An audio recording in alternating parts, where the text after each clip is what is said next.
In the fall of '08, I felt like God was laying adoption on my heart pretty heavy. I guess in December, when Matt Marbles, he preached, and he preached a sermon on when God asks you to take a risk and how, you know, things might not look logical, they might not even look doable, they don't look, doesn't fit in to what you thought something was going to look like. Because after, you know, she shared with me that God laid it on her heart, he started working on me, and typical, I had excuses, you know, we don't have the money, we don't have the room in our house, on and on. So I had all these excuses why we couldn't do it, and Matt's sermon just kind of answered all those questions in my mind. God said, there's going to be risks. You have to trust me, step out in faith and do this. We knew that we very much were about finding the child that God already had for us, that was already to be ours, more than just, let's go adopt. I would go look online, one little picture popped up, and it was a little baby in pink, all in pink, and I thought, oh, she is so sweet. And you know, the cleft lip and palate had not been repaired, and so I just clicked on it, and it said, to my surprise, you know, this little boy. And I thought, what? You know, why is he in pink? I started praying, God, what are you doing here? You know, is this a child that just needs prayer because he's someone's, or did you just reveal to me something that just changed my life? If we were to do this, we were going to have to start coming up with some pretty substantial amounts of money real quick, or no one was going to go any further. After we got approved for Jack, we started sharing with people that, yeah, they said we were matched with him. Friends that were kind of invested. Shared it with our life group. Our life group was huge through the whole thing, and two dear friends showed up and gave quite a bit of money. Yeah, because once we were matched with them, the big money started rolling. We needed, I think, at least $2,500. We needed the money for the home study was the first step, and my folks called me and said, you know, what do you do next, Les? And I said, well, we have to pay for this home study. He's like, how much is that? And I told him, and he said, we'll have a check in the mail tomorrow. People from our life group were amazing, supportive, excited, just so involved, you know, and just showed up. And it was just amazing the way God was just using people. We went back to our hometowns and had our first fundraiser. You know, there's different types of fundraisers, and at first I was really against it. It just didn't feel right to me, and I was like, this is our thing, we can't be asking other people for money. It was just something God kind of had to work out with me, that I had to humble myself a little bit. You know, whatever avenues he wanted to use to provide that money, so that kind of led us to the first fundraiser. We went home in September of '09 and had a chili supper and a silent auction, and every single thing was donated.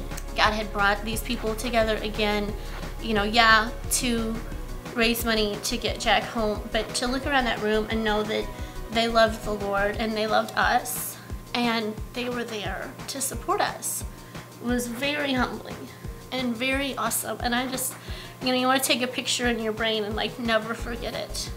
It was awesome. And we raised a lot of money that day. And we had a goal in mind because we had found a grant, a matching grant, where if we raised $5,000, they would match it, $5,000, and send a check for $10,000 to our adoption agency. And by the end of that weekend, between that fundraiser and coming back home and people here just continuing to love on us and be obedient, we made that entire $5,000 goal, and a $10,000 check was sent to our adoption agency. God was just good to, you know, continue to say, if you'll come, you know, keep coming. You know, between grants and then fundraisers, we just sat back in awe and watched him do it. Even after the chili supper, the amount of money she was discussing was still roughly a third of what we were going to need. So we then started looking at other fundraiser options. I think the next one was the Christmas home tour. Dawn came to me and said, I have an idea. We can do a home tour, and we can ask families to, you know, decorate for Christmas and serve some kind of drink and snack. And there were families that we didn't meet until we walked in their door that were hosting this. You just stand in awe of what God's doing behind the scenes. Our life group came into play again and provided all the food and snacks for one of the houses. That was probably our least amount of work fundraiser, because Dawn kind of took it and ran with it and had it all in place for us. Another really amazing donation from that night, and just so humbling. You just, I know I say it over and over, but you don't get used to that. We did the garage sale fundraiser. 6 garages full of stuff, and every single thing was donated. You know, all of our friends were out till literally like 12 and 1 in the morning trying to make heads or tails of how to organize it and set it up. Like we she couldn't said, do it yeah, without our friends. All the stuff that we had was just overwhelming, and again, our life group was huge. Our friends came out. We made posters with Jack's picture, asking us, well, who is Jack, and where's he coming home from, and what? And so just the way God opened those doors, and I heard so many stories of adoption all day long. A family member adopted another family member, or these are my grandchildren from Ethiopia, or, you know, my sister adopted from China, just all day long. How intentional God was to bring those people into our path and love on us. And a lot of people had, one guy handed me a $20 bill, and he said, well, God bless you. He didn't buy a thing. Just neat. Just so cool. And like you said, we were getting close on the money aspect, still a little short.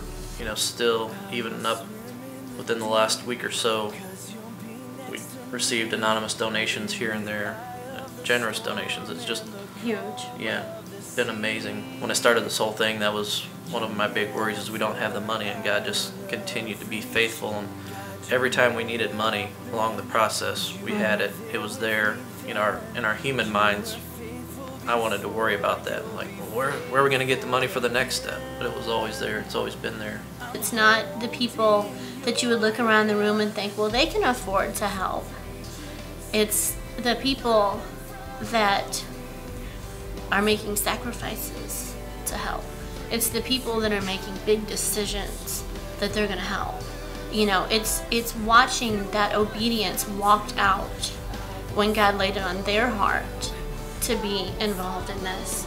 And it's just very humbling to not only need the help, but it's humbling to accept the help and know, you know, that they're a huge part of this, that every person who has donated a toy or money or prayed or anything like that truly helped bring our son home.